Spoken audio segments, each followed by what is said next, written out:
दशहरा बीत गया और कल धनतेरस है। दिवाली भी आएगी, दिवाली जाएगी, फिर बिहार और यूपी का, झारखंड का सबसे बड़ा महापर्व छठ भी आ जाएगा। हम सब पुलिस वाले, प्रशासनिक अधिकारी, यहाँ तक कि जज साहब भी, हम सब ये सारे पर्व मनाएंगे। लेकिन एक आदमी का परिवार पिछले कई महीने से कोई पर्व नहीं मना सका है और दर दर की ठोकर खा रहा है।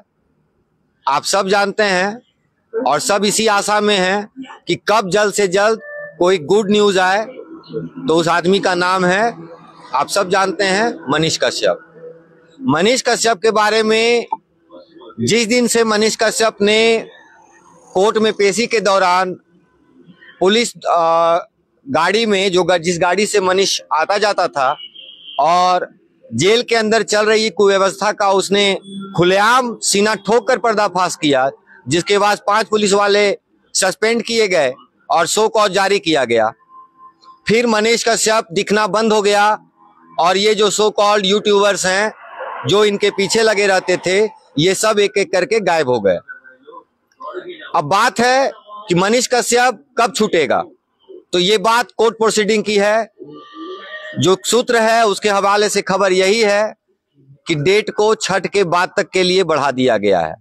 मैं फिर वहीं आ रहा हूं कि हम सब पर्व मना रहे हैं, खुशी से मना रहे हैं, लेकिन एक परिवार कई दिनों से, कई महीनों से दर दर की ठोकरें खा रहा है।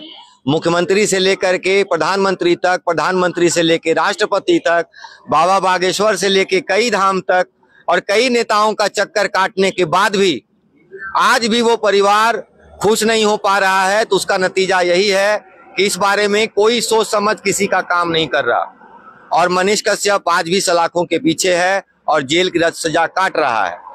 एनएसए के बारे में अभी तक तो यही सूचना थी कि ज्यादा से ज्यादा 10 महीना, 11 महीना, 2 साल तक, लेकिन एक्सट्रीम सजा हो जाएगी यदि किसी पत्रकार को आप बिना किसी खास एविडेंस के इतने महीने तक अंदर रख सकते हैं। तो जांच का विषय तो सरकार के ऊपर भी बनता है, लेकिन ये देखने वाली बात होगी क्योंकि ये मामला अभी कोर्ट प्रोसीडिंग में है।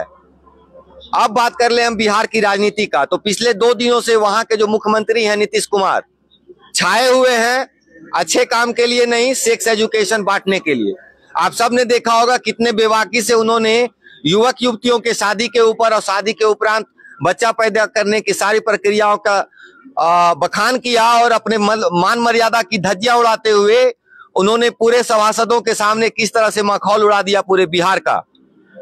तो इसका भर्त्सना तो हर तरफ हो ही रहा है। साथ ही साथ अब देखने वाली बात यह होगी कि ऐसे मामलों में जब राजनेता जो वहां अगल बगल में बैठे हुए थे उन सब की भी चुप्पी, लग रहा था जैसे द्रौपदी का चीरहरण हो रहा हो और वहां सभी सभासद किसी बड़े अनहोनी में और कृष्ण के अवतार के ही इंतजार में चुपचाप बैठे हुए, अंधे बन करके बैठे हुए थे। तो बात यही है कि अभी नीतीश कुमार हो चाहे उन जैसे नेता, इनके पास करने के लिए तो कुछ है नहीं, तो गलत बयानबाजी और यही उटपटांग हरकत कर रहे हैं जिसका खमियाजा बिहार के बाहर भुगत रहा है। तो ऐसे लोगों का पुरजोर विरोध कीजिए और जब भी मनीष कश्यप से संबंधित कोई भी इस तरह की खबर होगी तो हम सब आपको जरूर पहुंचाएंगे। धन्यवाद। जय हिंद।